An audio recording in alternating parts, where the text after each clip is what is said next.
ಸೌಜನ್ಯಲ ತಂದೆ ಚಂದಪ್ಪ ಗೌಡರು ಹಲವು ಸಮಯಗಳ ಅನಾರೋಗ್ಯದಿಂದ ಮಂಗಳೂರಿನ ಆಸ್ಪತ್ರೆಯಲ್ಲಿ ಮೃತರಾದ ಮರುದಿನವೇ ಸೌಜನ್ಯಳ ಅಜ್ಜನ ಮನೆಯಲ್ಲಿ ಭೂತದ ಕೋಲ ನಡೆದಿತ್ತು. ಭೂತದ ಕೋಲದಲ್ಲಿ ದೈವ ಪರಿಚಾರಕನಾಗಿ ಭಾಗವಹಿಸಿದಂಥ ಯುವಕನೊಬ್ಬ ಮರುದಿನವೇ ಬೆಳಿಗ್ಗೆ ತನ್ನ ಮನೆಯಲ್ಲಿ ನೇಣು ಬಿಗಿದುಕೊಂಡು ಆತ್ಮಹತ್ಯೆ ಮಾಡಿಕೊಂಡದ್ದು ಹಲವು ಸಂಶಯಗಳಿಗೆ ಕಾರಣವಾಗಿ ಪುಷ್ಪಾವತಿಯವರ ಮನೆಯಲ್ಲಿ ಭೂತದ ಕೋಲ ಆಗಿರುವುದು.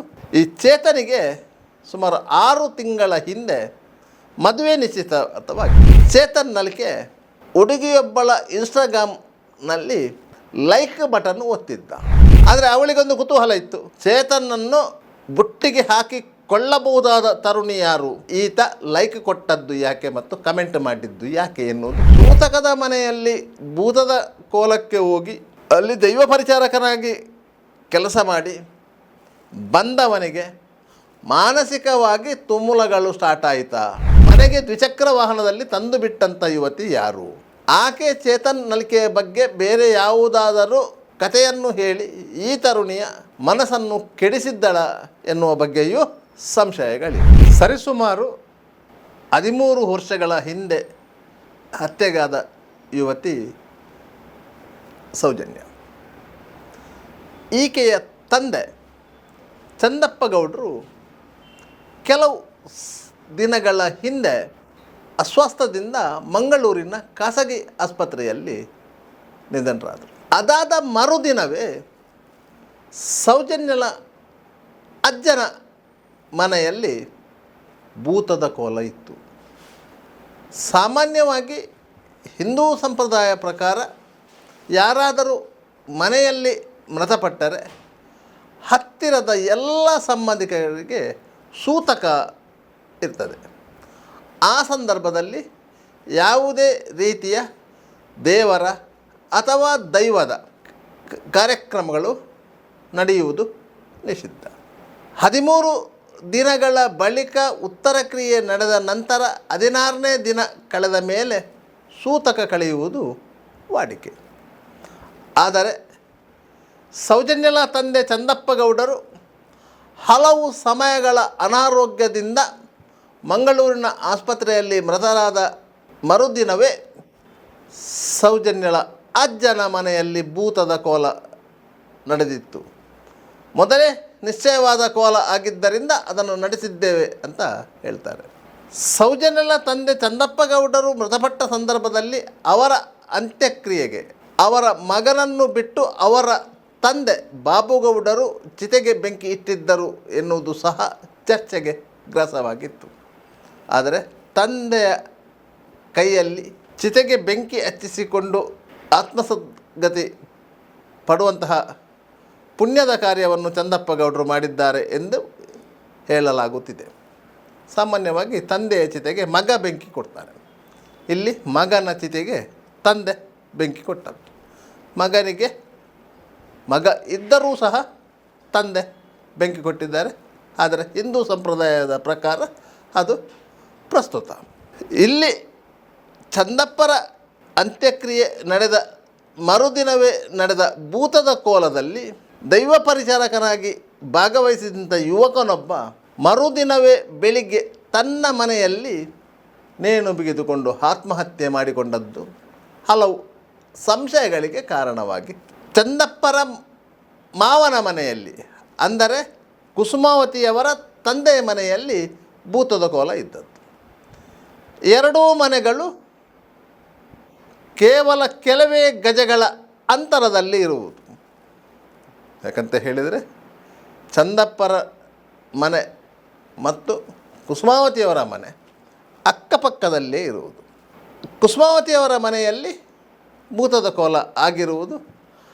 ಆ ಭೂತದ ಕೋಲಕ್ಕೆ ಪರಿಚಾರಕರಾಗಿ ಬಂದಂಥ ಯುವಕ ಚೇತನ್ ನಲ್ಕೆ ಅಂತ ಹೇಳಿ ಸುಮಾರು 26 ವರ್ಷದ ಯುವಕ. ವಾಮದವದವು ಸಮೀಪದ ಕುಕ್ಕಿಪ್ಪಾಡಿಯ ಎಲ್ಪೆಲ್ನ ಯುವಕ. ಆತ ಭೂತ ಕಟ್ಟುವಂತಹ ಕಾರ್ಯವನ್ನೂ ಮಾಡ್ತಾನೆ. ಕೋಲದ ಪರಿಚಾರಕನಾಗಿಯೂ ಹೋಗ್ತಾನೆ. ಅತ್ಯಂತ ಕಷ್ಟ ಜೀವಿ. ತಾಯಿ ಮತ್ತು ಸಹೋದರಿ ಇರುವಂತಹ ಅತ್ಯಂತ ಬಡ ಕುಟುಂಬದ ಯುವಕ. ಆತನ ಸಂಪಾದನೆಯಿಂದ ಆ ಮನೆಯಲ್ಲಿ ಒಲೆ ಉರಿಯುತ್ತಿತ್ತು ಎನ್ನುವುದು ಸ್ಥಳೀಯರ ಅಂಬೋಣ. ಇಂಥ ಯುವಕ ಏಕಾಏಕಿ ಆತ್ಮಹತ್ಯೆಗೆ ಶರಣಾಗಿದ್ದಾನೆ ಅಂದರೆ ಇದರ ಹಿಂದೆ ಬೇರೆ ಏನಾದರೂ ಮಸಲತ್ತು ಇದೆಯಾ ಎನ್ನುವ ಅನುಮಾನಗಳು ಕಾಡ್ತಾ ಇವೆ. ಸೌಜನ್ಯಳ ಅಜ್ಜನ ಮನೆಯಲ್ಲಿ ನಡೆದ ಭೂತದ ಕೋಲದಲ್ಲಿ ಚೇತನ್ ನಲ್ಕೆ ಪರಿಚಾರಕನಾಗಿ ಭಾಗವಹಿಸಿದ್ದ. ಅಲ್ಲಿಂದ ಆತ ಮುಂಜಾನೆಯ ವೇಳೆಗೆ ಹೊರಟು ತನ್ನ ಮನೆಗೆ ಬಂದಿದ್ದ. ಆ ಸಂದರ್ಭದಲ್ಲಿ ಅವರ ತಾಯಿ ಮತ್ತು ಸಹೋದರಿ ಇರಲಿಲ್ಲ. ಅವರು ಅಲ್ಲೇ ಪಕ್ಕದಲ್ಲಿ ಕೆಲಸಕ್ಕೆ ಹೋಗಿದ್ದರು. ಈ ಸಂದರ್ಭದಲ್ಲಿ ಚೇತನ್ ನಲ್ಕೆಗೆ ನಿಶ್ಚಿತಾರ್ಥವಾಗಿರುವ ಒಂದು ತರುಣಿಯನ್ನು ಆಕೆಯ ಸ್ನೇಹಿತೆ ದ್ವಿಚಕ್ರ ವಾಹನದಲ್ಲಿ ಕರ್ಕೊಂಡು ಬಂದು ಮನೆಯಲ್ಲಿ ಬಿಟ್ಟು ಹೋಗಿದ್ದಳು. ಈ ಚೇತನಿಗೆ ಸುಮಾರು 6 ತಿಂಗಳ ಹಿಂದೆ ಮದುವೆ ನಿಶ್ಚಿತಾರ್ಥವಾಗಿತ್ತು. ಆತನಿಗೆ ಇನ್ಸ್ಟಾಗ್ರಾಮ್ನಲ್ಲಿ ಸುಮಾರು 2 ವರ್ಷಗಳ ಹಿಂದೆ ಒಂದು ಯುವತಿಯ ಪರಿಚಯವಾಗಿತ್ತು. ಆ ಪರಿಚಯ ಪರಸ್ಪರ ಪ್ರೇಮಕ್ಕೆ ತಿರುಗಿತ್ತು. ಮತ್ತು ಆ ಯುವತಿಯು ಒಂದೇ ಸಮುದಾಯಕ್ಕೆ ಸೇರಿದವರಾಗಿದ್ದರಿಂದ ಎರಡೂ ಮನೆಯವರು ಸೇರಿ ಒಂದು 6 ತಿಂಗಳ ಹಿಂದೆ ಮದುವೆಗೆ ನಿಶ್ಚಿತಾರ್ಥವನ್ನು ಮಾಡಿ ಮುಗಿಸಿದ್ದರು. ಆದರೆ ಮದುವೆಗೆ ದಿನ ನಿಗದಿಯಾಗಿರಲಿಲ್ಲ. ಅವರಿಬ್ಬರು ಪರಸ್ಪರ ಫೋನಲ್ಲಿ ಮಾತಾಡ್ತಾಯಿದ್ರು, ಇನ್ಸ್ಟಾಗ್ರಾಮಲ್ಲಿ ಚಾಟಿಂಗ್ ಮಾಡ್ತಾಯಿದ್ರು. ಕುಂದು ಕೊರತೆಗಳನ್ನು, ದುಃಖ ದುಮ್ಮಾನಗಳನ್ನು ಸರಿಯಾಗಿ ಹಂಚಿಕೊಳ್ತಿದ್ದರು. ಅವರ ಮಧ್ಯೆ ಯಾವುದೇ ರೀತಿಯ ಭಿನ್ನಾಭಿಪ್ರಾಯ ಇರಲಿಲ್ಲ. ಕೆಲವು ದಿನಗಳ ಹಿಂದೆ ಚೇತನ್ ನಲ್ಕೆ ಹುಡುಗಿಯೊಬ್ಬಳ ಇನ್ಸ್ಟಾಗ್ರಾಮ್ನಲ್ಲಿ ಲೈಕ್ ಬಟನ್ ಒತ್ತಿದ್ದ. ಇದು ಆತನನ್ನು ಮದುವೆಯಾಗಲಿರುವಂಥ ಹುಡುಗಿಗೆ ಗೊತ್ತಾಗಿತ್ತು. ತನ್ನನ್ನು ಪ್ರೀತಿಸುತ್ತಿದ್ದು ತನ್ನೊಂದಿಗೆ ಮದುವೆ ನಿಶ್ಚಿತಾರ್ಥ ಮಾಡಿಕೊಂಡಿದ್ದಂಥ ಚೇತನ್ ನಲ್ಕೆ ಇನ್ನೊಂದು ಹುಡುಗಿಯಗೆ ಲೈಕ್ ಒತ್ತಿದ್ದಾನೆ ಎನ್ನುವುದು ಆಕೆಯ ತಲೆಯನ್ನು ತಿರುಗಿಸಿತ್ತು. ಯಾಕಂತ ಹೇಳಿದರೆ ಸಾಮಾಜಿಕ ಜಾಲತಾಣದಲ್ಲಿ ಆಗುವಂತಹ ಪರಿಚಯಗಳು, ಪ್ರೀತಿ ಪ್ರೇಮಗಳು, ಸಂಬಂಧಗಳು ಎಲ್ಲವೂ ಸಹ ಸಂಶಯಾಸ್ಪದವಾಗಿರ್ತದೆ. ಹುಡುಗ ಬೇರೊಂದು ಹುಡುಗಿಯೊಂದಿಗೆ ಚಾಟಿಂಗ್ ಮಾಡ್ತಾಯಿದ್ದಾನೆ, ಆಕೆಯ ಪ್ರೊಫೈಲಿಗೆ ಲೈಕ್ ಕೊಡ್ತಾ ಇದ್ದಾನೆ ಅಂತ ಗೊತ್ತಾದ ಕೂಡಲೇ ಆತನನ್ನೇ ನಂಬಿರುವಂಥ ಹುಡುಗಿ ಕೋಪಗೊಳ್ತಾಳೆ ಮತ್ತು ಕೆಲವೊಂದು ಸಂಶಯಗಳನ್ನು ವ್ಯಕ್ತಪಡಿಸ್ತಾಳೆ. ಅದೇ ರೀತಿ ಹುಡುಗನೂ ಸಹ ಹುಡುಗಿಗೆ ಯಾರ್ಯಾರು ಲೈಕ್ ಕೊಡ್ತಾರೆ, ಯಾರ್ಯಾರು ಮೆಸೇಜ್ ಮಾಡ್ತಾರೆ ಎನ್ನುವುದನ್ನೆಲ್ಲ ಸೂಕ್ಷ್ಮವಾಗಿ ಗಮನಿಸ್ತಾ ಇರ್ತಾರೆ.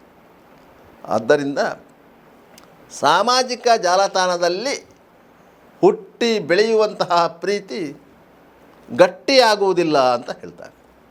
ಅದೇ ರೀತಿ ಚೇತನ್ ಮತ್ತು ಚೇತನ್ನ ಗೆಳತಿಯ ಮಧ್ಯೆ ಸ್ವಲ್ಪ ಮಟ್ಟಿನ ಅಸಮಾಧಾನ ಸೃಷ್ಟಿಯಾಗಿತ್ತು.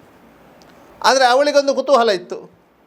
ಚೇತನನ್ನು ಬುಟ್ಟಿಗೆ ಹಾಕಿಕೊಳ್ಳಬಹುದಾದ ತರುಣಿ ಯಾರು ಮತ್ತು ಆಕೆಯ ಬಗ್ಗೆ ಈತ ಲೈಕ್ ಕೊಟ್ಟದ್ದು ಯಾಕೆ ಮತ್ತು ಕಮೆಂಟ್ ಮಾಡಿದ್ದು ಯಾಕೆ ಎನ್ನುವುದು ತಿಳಿದುಕೊಳ್ಳುವಂಥ ಅನಿವಾರ್ಯತೆ ಇತ್ತು. ಅದಕ್ಕಾಗಿ ಆಕೆ ಚೇತನ್ನ ಪರಿಚಯದವಳಾದಂಥ ಯುವತಿಗೆ ಫೋನ್ ಮಾಡಿದ್ದಾಳೆ. ಆಕೆ ಚೇತನ್ನ ಪ್ರೀತಿಸಿದವಳನ್ನು ತನ್ನ ಆ್ಯಕ್ಟಿವಾ ವಾಂಡದ ಗಾಡಿಯಲ್ಲಿ ಚೇತನ ಮನೆಗೆ ಕರ್ಕೊಂಡು ಬಂದಿದ್ದಾಳೆ.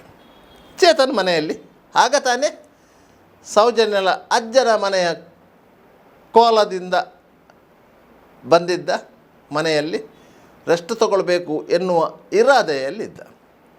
ಆಕೆ ಬಂದವಳೆ ಚೇತನನ್ನು ತರಾಟೆಗೆ ತೆಗೆದುಕೊಂಡಳು.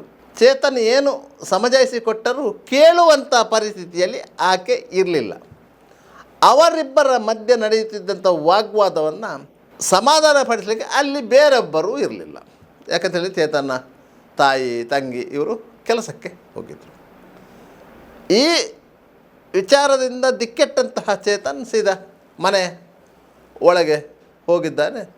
ತಾನೇ ಸುತ್ತಿದ್ದ ಲುಂಗಿಯಿಂದ ಬಾತ್ರೂಮ್ನ ಬಳಿ ನೇಣು ಬಿಗಿದುಕೊಂಡಿದ್ದಾನೆ. ಮನೆ ಒಳಗೆ ಹೋದ ಚೇತನ್ನ ಸುದ್ದಿ ಇಲ್ಲ ಅಂತ ಆಲೋಚನೆ ಮಾಡಿದ್ದಂಥ ತರುಣಿ ಒಳಗೆ ಹೋದಾಗ ಚೇತನ್ ನೇಣು ಬಿಗಿದುಕೊಂಡಿದ್ದ ಆತನ ಉಸಿರಾಟ ನಿಲ್ಲುವ ಸ್ಥಿತಿಗೆ ಬಂದಿತ್ತು. ತಕ್ಷಣ ಧೈರ್ಯ ಮಾಡಿದಂಥ ಆಕೆ ಬೊಬ್ಬೆ ಹೊಡೆಯದೆ, ಇನ್ನೊಬ್ಬರ ಸಹಾಯವನ್ನು ಪಡೆಯದೆ ಆತನನ್ನು ಎತ್ತಿ ಆತನನ್ನು ಆ ಕುಣಿಕೆಯಿಂದ ಇಳಿಸಿದ್ಲು. ಆ ವೇಳೆಗೆ ಮೈ ಬೆಚ್ಚಗಿತ್ತು. ತಕ್ಷಣ ಆಕೆ ತನ್ನ ಚೇತನ್ನ ತಾಯಿಗೆ ಫೋನ್ ಮಾಡಿದ್ದಾಳೆ. ಹೀಗೀಗೆ ಆಗಿದೆ, ನಾನು ಮರುವಾಗ ಚೇತನ್ ಬಿದ್ದುಕೊಂಡಿದ್ದ, ನಾನು ಅದನ್ನು ಎಚ್ಚರ ಮಾಡಲಿಕ್ಕೆ ಹೋದೆ, ಆದರೆ ಅವನು ಹೇಳ್ತಾ ಇಲ್ಲ, ನನಗೆ ಹೆದರಿಕೆ ಆಗ್ತಾ ಇದೆ ಅಂತೇಳಿ. ಮನೆಗೆ ಮದುವೆಯಾಗಿ ಬರುವಂಥ ಹೆಣ್ಮಗಳು ಮನೆಯಲ್ಲಿ ನಿಂತುಕೊಂಡು ಬೊಬ್ಬೆ ಹೊಡಿತಿದ್ದಾಳೆ ಅಂತಾದಾಗ ಚೇತನ ತಾಯಿಗೂ ದುಗುಡವಾಗಿತ್ತು. ಆಕೆ ತನ್ನ ಮಗಳನ್ನು ಕರ್ಕೊಂಡು ಮನೆಗೆ ಓಡಿ ಬಂದೇಳೆ. ಆ ವೇಳೆಗಾಗಲೇ ಅಕ್ಕಪಕ್ಕದ ಮನೆಯವರಿಗೆ ಏನೋ ಸಂಶಯಗಳು ಬರತೊಡಗಿದೆ. ಅವರೆಲ್ಲ ಮನೆ ಹತ್ತಿರಕ್ಕೆ ಸೇರಿದ್ದಾರೆ. ಬರುವಾಗ ಚೇತನ್ ಉಸಿರು ಚೆಲ್ಲಿದ್ದ. ಆತ ಆತ್ಮಹತ್ಯೆ ಮಾಡಿಕೊಂಡಂತಹ ಕುರುವಿಗಾಗಿ ಆತ ಹುಟ್ಟಿದ್ದ ಲುಂಗಿ ಮೇಲ್ಗಡೆ ಪಕ್ಕಾಸಿನಲ್ಲಿ ನೇತಾಡುತ್ತಿತ್ತು. ಆತನ ಕುತ್ತಿಗೆಯಲ್ಲಿ ಯಾವುದೇ ಬಟ್ಟೆಯ ಮಾರ್ಕ್ ಇರಲಿಲ್ಲ, ಆದರೆ ಕುತ್ತಿಗೆ ಬಿಗಿದುಕೊಂಡಂತಹ ಮಾರ್ಕು ಸರಿಯಾಗಿ ಇತ್ತು. ಸ್ಥಳೀಯರು ಪುಂಜಾಲಕಟ್ಟೆ ಪೊಲೀಸರಿಗೆ ಮಾಹಿತಿ ನೀಡಿದರು. ಪೊಲೀಸರು ಸ್ಥಳಕ್ಕೆ ಬಂದರು. ಕೂಲಂಕಷವಾಗಿ ಪರಿಶೀಲನೆ ಮಾಡಿದಾಗ ಇದೊಂದು ಆತ್ಮಹತ್ಯೆ ಪ್ರಕರಣ ಎನ್ನುವುದಂತೂ ಅವರಿಗೆ ಸ್ಪಷ್ಟ ಆಗಿತ್ತು. ಯಾಕಂತ ಹೇಳಿದರೆ ಪೊಲೀಸರಿಗೆ ಮೃತದೇಹ ನೋಡಿದ ಕೂಡಲೇ ಅರಿವಿಗೆ ಬರ್ತದೆ, ಇದು ಸ್ವತಃ ಆತ್ಮಹತ್ಯೆ ಮಾಡಿಕೊಂಡದ್ದ, ಇಲ್ಲ ಯಾರಾದರೂ ಕೊಂದು ಇದನ್ನು ನೇತು ಹಾಕಿಕೊಂಡದ್ದ, ಅಥವಾ ಯಾರಾದರೂ ಕುತ್ತಿಗೆಗೆ ಬಟ್ಟೆಯಿಂದ ಬಿಗಿದು ಕೊಲೆ ಮಾಡಿದ್ದ. ಎಲ್ಲವೂ ಅವರಿಗೆ ನೋಡಿದ ಕೂಡಲೇ ಗೊತ್ತಾಗುತ್ತೆ. ಯಾಕಂತೇಳಿ ಅವರು ಸುಮಾರು 100 ಇಂತಹ ಪ್ರಕರಣಗಳನ್ನು ಸೂಕ್ಷ್ಮವಾಗಿ ಗಮನಿಸಿರ್ತಾರೆ. ಆದರೂ ಪೊಲೀಸರು ಈ ಪ್ರಕರಣವನ್ನು ಅಸ್ವಾಭಾವಿಕ ಮರಣ ಅಂತ ಹೇಳಿ ದಾಖಲಿಸಿಕೊಂಡು ಮೃತದೇಹವನ್ನು ಆಸ್ಪತ್ರೆಗೆ ಸಾಗಿಸಿದ್ದಾರೆ. ಅಲ್ಲಿ ಪೋಸ್ಟ್ಮಾರ್ಟಮ್ ಆಗಿದೆ. ಚೇತನ್ ನಲ್ಕೆ ಆತ್ಮಹತ್ಯೆ ಮಾಡಿಕೊಂಡಿದ್ದಾನೆ ಎನ್ನುವುದು ವರದಿಯಲ್ಲಿ ದೃಢೀಕರಣ ಆಗಿದೆ. ಇಲ್ಲಿ ಪ್ರಶ್ನೆ ಮೂಡುವುದು ಇಷ್ಟೇ, ಚೇತನ್ ನಲಿಕೆ ತಾನು ಪ್ರೀತಿಸಿದಂಥ ಯುವತಿಯ ಎದುರಲ್ಲೇ ಆಕೆಯೊಂದಿಗೆ ವಾಗ್ವಾದ ನಡೆಸಿ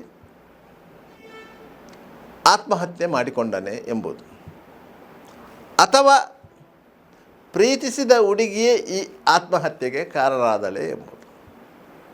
ಮೂರನೇದ್ದು ಏನಂತ ಹೇಳಿದರೆ, ಸೂತಕದ ಮನೆಯಲ್ಲಿ ಭೂತದ ಕೋಲಕ್ಕೆ ಹೋಗಿ ಅಲ್ಲಿ ದೈವ ಪರಿಚಾರಕನಾಗಿ ಕೆಲಸ ಮಾಡಿ ಬಂದವನಿಗೆ ಮಾನಸಿಕವಾಗಿ ತುಮುಲಗಳು ಸ್ಟಾರ್ಟ್ ಆಯಿತಾ,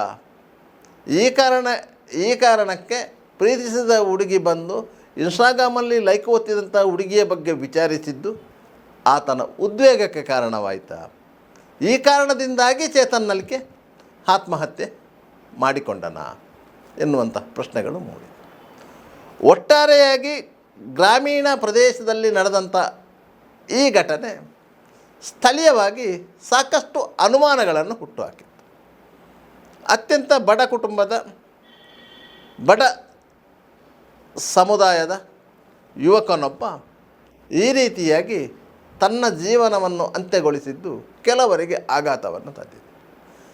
ಅದಕ್ಕಾಗಿ ಆತನ ಸಮುದಾಯದ ಮಂದಿ ಸೇರಿಕೊಂಡು ಈ ಪ್ರಕರಣದ ಬಗ್ಗೆ ಸೂಕ್ತ ತನಿಖೆ ನಡೆಸಬೇಕು ಅಂತ ಹೇಳಿ ಹಿರಿಯ ಪೊಲೀಸ್ ಅಧಿಕಾರಿಗಳಿಗೆ ದೂರು ನೀಡಿದ್ದಾರೆ. ಆದರೆ ಪೊಲೀಸರು ಈ ಪ್ರಕರಣದ ಆರಂಭಿಕ ಹಂತದ ತನಿಖೆಯಲ್ಲೇ ಇದು ಒಂದು ಆತ್ಮಹತ್ಯೆ ಎನ್ನುವ ನಿರ್ಧಾರಕ್ಕೆ ಬಂದಾಗಿತ್ತು. ಅದಕ್ಕೆ ಪೂರಕವಾಗಿ ವೈದ್ಯಕೀಯ ವರದಿಯು ಬಂದಿತ್ತು. ಚೇತನ್ ನಲಿಕೆಯ ಮೃತದೇಹದ ಮರಣೋತ್ತರ ಪರೀಕ್ಷೆ ನಡೆಸಿದಂಥ ವೈದ್ಯರು ಸ್ಪಷ್ಟವಾಗಿ ಪೋಸ್ಟ್ಮಾರ್ಟಮ್ ರಿಪೋರ್ಟಲ್ಲಿ ಉಲ್ಲೇಖಿಸಿದ್ದಾರೆ. ಇದು ಕುತ್ತಿಗೆ ಭಾಗಕ್ಕೆ ಬಿದ್ದಂತಹ ಒತ್ತಡದಿಂದ ಈ ಸಾವು ಸಂಭವಿಸಿದೆ ಅಂತೇಳಿ. ಅದು ಒತ್ತಡ ಏನು ಅಂತ ಹೇಳಿದರೆ, ನೇಣು ಬಿಗಿದ ಸ್ಥಿತಿಯಲ್ಲಿ ಆತ ನೇತಾಡಿದಾಗ ಇಡೀ ದೇಹದ ಭಾರ ಕುತ್ತಿಗೆ ಮೇಲೆ ಒತ್ತಡಕ್ಕೆ ಬರುವುದರಿಂದ ಆ ಸಂದರ್ಭದಲ್ಲಿ ಆ ಸ್ಪೈನಲ್ ಕಾರ್ಡ್ ಅಂತ ನಾವು ಏನು ಹೇಳ್ತೇವೆ ಅದು ಕಟ್ಟಾಗುತ್ತೆ. ಅದರಿಂದಾಗಿ ಜೀವ ಹೋಗಿರ್ತದೆ ಅಂತ. ಇಂತಹ ಸಂದರ್ಭದಲ್ಲಿ ಕೆಲವೊಮ್ಮೆ ಮೃತದೇಹ ಜಗ್ಗಿ ಜಗ್ಗಿ ಜಗ್ಗಿ ಕಾಲು ನೆಲಕ್ಕೆ ತಾಗುವುದು ಇದೆ. ಅಂಥ ಸಂದರ್ಭದಲ್ಲಿ ಕೆಲವೊಂದು ಸಂಶಯಗಳು ಹೆಚ್ಚಾಗುವುದಿದೆ. ಆದರೆ ಈ ಪ್ರಕರಣದಲ್ಲಿ ಚೇತನ್ ನಲಿಕೆಯನ್ನು ಆತನ ಪ್ರೇಯಸಿಯೇ ಆ ನೇಣಿನ ಕುಣಿಕೆಯಿಂದ ಕೆಳಗೆ ಇಳಿಸಿದ್ದಳು. ಆ ಸಂದರ್ಭದಲ್ಲಿ ಆ ಒತ್ತಡದ ಮಧ್ಯೆಯೂ ಆಕೆ ಒಬ್ಬಂಟಿಯಾಗಿ ಆ ಧೈರ್ಯ ತೋರಿದ್ದಳು ಎನ್ನುವುದು ಕೆಲವರಿಗೆ ಅಚ್ಚರಿಯನ್ನು ಉಂಟು ಮಾಡಿದೆ. ಯಾಕಂತ ಹೇಳಿದ್ರೆ ಹೆಣ್ಣು ಮಕ್ಕಳೆಂದರೆ ಸ್ವಲ್ಪ ಸೂಕ್ಷ್ಮ ಮನಸ್ಸಿನವರು. ಅವರು ಇಂತಹ ಘಟನೆಗಳನ್ನು ಸಹಿಸಿಕೊಳ್ಳಲಿಕ್ಕೆ ಸಾಧ್ಯ ಆಗುವುದಿಲ್ಲ. ಅಂಥದ್ರಲ್ಲಿ ಆ ಹೆಣ್ಣು ಮಗಳು ಚೇತನ್ ನಲಿಕೆಯನ್ನು ಎತ್ತಿ ನೇಣಿನ ಕುಣಿಕೆಯಿಂದ ಕೆಳಗಿಳಿಸಿದ್ದಾಳೆ ಎನ್ನುವುದನ್ನೇ ಕೆಲವರಿಗೆ ನಂಬಲಿಕ್ಕೆ ಸಾಧ್ಯ ಆಗುತ್ತಿಲ್ಲ. ಯಾಕಂತ ಹೇಳಿದರೆ ಚೇತನ್ ನಲಿಕೆ ಸುಮಾರು 50ರಿಂದ 60 kg ಮಧ್ಯ ತೂಕ ಇರುವಂಥ ಯುವಕ. ಯಾವುದೇ ದುರಭ್ಯಾಸಗಳಿರಲಿಲ್ಲ. ದಿನನಿತ್ಯ ದುಡಿಮೆಯೇ ಆತನ ಆಧಾರವಾಗಿತ್ತು.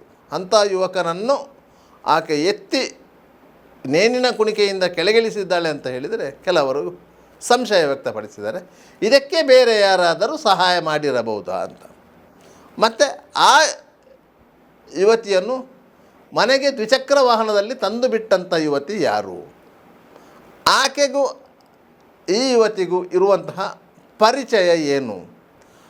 ಆಕೆ ಚೇತನ್ ನಲಿಕೆಯ ಬಗ್ಗೆ ಬೇರೆ ಯಾವುದಾದರೂ ಕಥೆಯನ್ನು ಹೇಳಿ ಈ ತರುಣಿಯ ಮನಸ್ಸನ್ನು ಕೆಡಿಸಿದ್ದಳ ಎನ್ನುವ ಬಗ್ಗೆಯೂ ಸಂಶಯಗಳಿವೆ. ಆದರೆ ಪೊಲೀಸರಿಗೆ ಇದೊಂದು ಶುದ್ಧವಾದ UDR ಪ್ರಕರಣ, ಅಸ್ವಾಭಾವಿಕ ಮರಣ ಪ್ರಕರಣ. ಇದರಲ್ಲಿ ವಿಶೇಷವಾದ ತನಿಖೆ ಇರುವುದಿಲ್ಲ. ಆತನೇ ಸ್ವತಃ ಜೀವ ಕಳೆದುಕೊಂಡಿದ್ದಾನೆ ಎನ್ನುವುದು ಖಾತ್ರಿಯಾದರೆ ಅದಕ್ಕೆ ಕಾರಣ ಏನು ಎನ್ನುವುದನ್ನು ಅವರು ಕಂಡು ಹಿಡಿಯಬೇಕು. ಆದರೆ ಮನೆ ಮಂದಿ ಅಂತಹ ಸಂಶಯ ವ್ಯಕ್ತಪಡಿಸಿ ದೂರು ನೀಡಿದರೆ ಮಾತ್ರ ಪೊಲೀಸರು ಆ ನಿಟ್ಟಿನಲ್ಲಿ ತನಿಖೆಯನ್ನು ಮುಂದುವರಿಸ್ತಾರೆ. ಇಲ್ಲದ್ರೆ ಆ ದೇಹದ ಮೇಲೆ ಬೇರೆ ಯಾವುದಾದರೂ ಬಾಹ್ಯ ಗಾಯಗಳು, ಇನ್ನಿತರ ಘಟನೆಗಳ ಹಿನ್ನೆಲೆಗಳು ಇಂಥದ್ದು ಯಾವುದಾದರೂ ಇದ್ದರೆ ಮಾತ್ರ ಪೊಲೀಸರು ಆ ಬಗ್ಗೆ ತನಿಖೆ ನಡೆಸ್ತಾರೆ ಹೊರತು ಇಲ್ಲ ಇದ್ದರೆ UDR ಪ್ರಕರಣಗಳಲ್ಲಿ ತನಿಖೆ ಅಂತ ಆದಷ್ಟು ಬೇಗನೆ ಮುಗಿದು ಹೋಗ್ತದೆ. ಮರಣೋತ್ತರ ಪರೀಕ್ಷೆ ವರದಿ ಬಂದ ಬಳಿಕ ಅದರಲ್ಲಿ ಯಾವುದಾದರೂ ಸಂಶಯಗಳು ಇಲ್ಲ ಅಂತ ಆದ ಕೂಡಲೇ ಪೊಲೀಸರು ಫೈನಲ್ ರಿಪೋರ್ಟನ್ನು ತಹಶೀಲ್ದಾರಿಗೆ ಸಲ್ಲಿಸ್ತಾರೆ. ಅಲ್ಲಿಗೆ ಆ ಪ್ರಕರಣ ಮುಗಿದು ಹೋದ ಅಧ್ಯಾಯ. ಇದೀಗ ಚೇತನ್ ನಲಿಕೆಯ ಪ್ರಕರಣವೂ ಸಹ ಮುಗಿದು ಹೋದ ಅಧ್ಯಾಯವೇ. ಆದರೆ ಕೆಲವರಿಗೆ ಈ ಘಟನೆಯ ಬಗ್ಗೆ ಸಂಶಯಗಳಿವೆ. ಯಾಕಂತ ಹೇಳಿದರೆ ಅಂಥ ದಷ್ಟಪುಷ್ಟವಾದ ಯುವಕ, ದಿನನಿತ್ಯ ಕೆಲಸ ಕಾರ್ಯಕ್ಕೆ ಹೋಗುವಂಥ ಯುವಕ, ಮನೆ ಮಂದಿಗೆ ಆಧಾರವಾಗಿದ್ದಂಥ ಯುವಕ ಈ ರೀತಿಯಾಗಿ ಜೀವ ಕಳ್ಕೊಂಡಿದ್ದಾನೆ ಅಂತ ಹೇಳಿದರೆ ಆ ಆಘಾತವನ್ನು ತಡೆದುಕೊಳ್ಳಲಿಕ್ಕೆ ಸಾಧ್ಯ ಆಗೋದಿಲ್ಲ. ಯಾವುದೇ ರೀತಿಯ ದುರಭ್ಯಾಸಗಳಿಲ್ಲದಂತಹ ದೇವರುಗಳ ಪರಿಚಾರಕ್ಕಾಗಿ ಕೆಲಸ ಮಾಡುವಂತಹ ಯುವಕನೊಬ್ಬ ತನ್ನ ಜೀವನವನ್ನು ಈ ರೀತಿಯ ಕ್ಷುಲ್ಲಕ ಕಾರಣಕ್ಕೆ ಕಳೆದುಕೊಂಡಿದ್ದಾನೆ ಅಂದರೆ ನಂಬಲಿಕ್ಕೆ ಸಾಧ್ಯ ಆಗೋದಿಲ್ಲ. ಆದ್ದರಿಂದ ಇದರ ಬಗ್ಗೆ ಒಂದು ಉನ್ನತ ತನಿಖೆ ಆಗಬೇಕು ಅಂತ ಹೇಳಿ ಚೇತನ್ ನಲಿಕೆ ಅವರ ಸ್ನೇಹಿತರು, ಆತನ ಸಮುದಾಯದ ಪ್ರಮುಖರು ಎಲ್ಲರೂ ಪೊಲೀಸರನ್ನು ಒತ್ತಾಯಿಸ್ತಿದ್ದಾರೆ. ಪೊಲೀಸರು ಮಾಡಬೇಕಾದ್ದು ಇಷ್ಟೇ, ಚೇತನ್ ನಲಿಕೆಯ ಸಾವಿನ ಕಾರಣವನ್ನು ಕಂಡುಹಿಡಿಯುವಂಥ ಕೆಲಸ ಮಾಡಬೇಕು. ಒಂದು ವೇಳೆ ಆ ಕಾರಣ ಗೊತ್ತಾದರೆ ಆತನ ಸಾವಿಗೆ ಯಾರು ಕಾರಣರು ಎನ್ನುವುದು ಸ್ಪಷ್ಟ ಆಗ್ತಾ ಹೋಗ್ತದೆ. ಯಾಕಂತ ಹೇಳಿದರೆ ತಾನು ಪ್ರೀತಿಸಿದಂತಹ ತಾನು ನಿಶ್ಚಿತಾರ್ಥ ಮಾಡಿಕೊಂಡಂಥ ಯುವತಿಯೇ ಈ ಆತ್ಮಹತ್ಯೆಗೆ ಕಾರಣರಾದಳ ಎನ್ನುವ ಒಂದು ಸಂಶಯ ಆತನ ಮನೆಯವರಿಗೆ ಇದೆ. ಆದ್ದರಿಂದ ಅದೊಂದು ಸ್ಪಷ್ಟವಾಗಬೇಕಿದೆ ಅಷ್ಟೇ.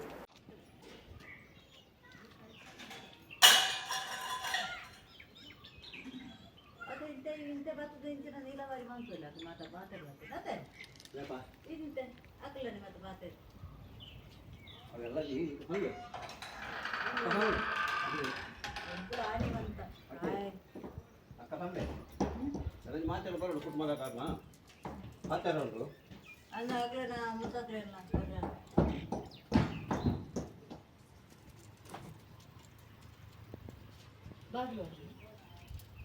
ನಿರಂತರ ಸುದ್ದಿ